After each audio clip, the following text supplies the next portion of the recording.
Captain Gender here. During Disney Investor Day, Marvel released some pretty cool announcements and trailers. There are a lot of things in here to look forward to, like Marvel having confirmed that Xochitl Gomez will play America Chavez, who is canonically a lesbian in the comics. Even though I'm super excited about that, today's video is dedicated to another super character, Kamala Khan's Miss Marvel, who will be played by Iman Belani, both in an independent series and in the second movie about Captain Marvel. This Pakistani American girl became so popular that her first comic book series got 7 printings, and she is regarded as one of the best examples of diverse characters. With all of this in mind, one cannot help but wonder what makes this example of diversity work. That is precisely the question I'm gonna answer right now. So let's talk gender and comics.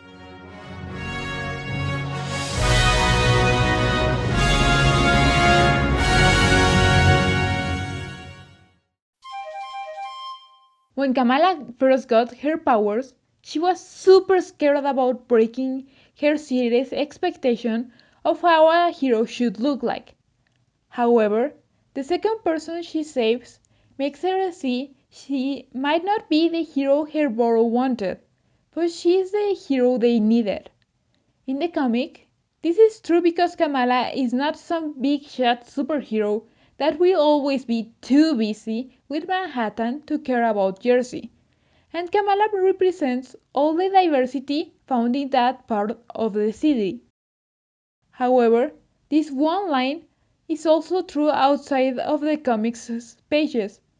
Kamala breaks the reader's expectation for a white superhero, but in a world with rising levels of Islamophobia, where 78% of Middle Eastern characters in Hollywood are trained agents, terrorists or tyrants, she's exactly the hero we need. By being outspoken, Kamala breaks the stereotype of a docile woman from the Southwest Asia and North Africa region. She also breaks the misconception that Islam is a religion that promotes violence. As a matter of fact, what inspires her to save a person for the very first time is a quote from the 32nd verse of the 5th surah in the Quran. Whoever kills one person, it is as if he has killed all of mankind. Whoever saves one person, it is as if he has saved all of mankind. All of this is largely due to the fact that 2 Muslim women were in charge of writing Kamala's first run. Thus, she wasn't written based on stereotypes like other Muslim characters before her. And it is not just Kamala who breaks stereotypes regarding Muslim people. Kamala's best friend Nakia is a hijabi, but she doesn't need no white person to, quote-unquote, free her. She wears her hijab by choice, and even surprises her father, who comes from a Turkish region where women aren't expected to wear coverings outside of religious places. In fact, since the beginning, Nakia is sure about her convictions and identity in ways that Kamala hadn't explored. From the cover of the very first issue of her solo run, Kamala is shown holding books, which intellectualize our image of her.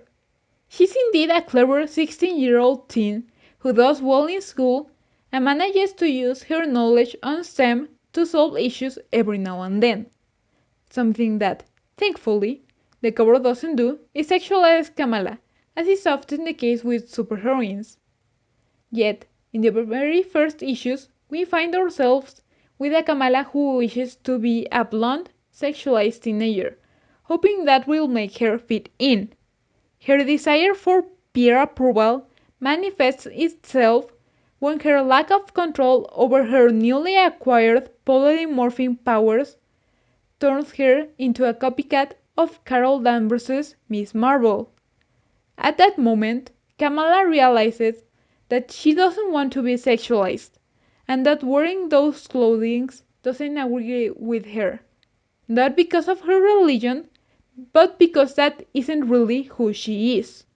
At the very core of Kamala's story is a search for identity, which is pretty understandable thinking she's a second generation migrant teen of color with newly discovered superpowers.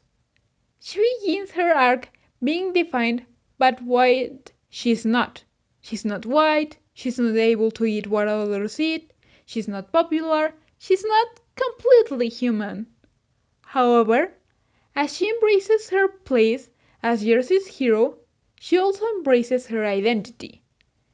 Kamala comes to understand that she doesn't have to be a white popular girl to be a hero, because good is something you do, not something you are.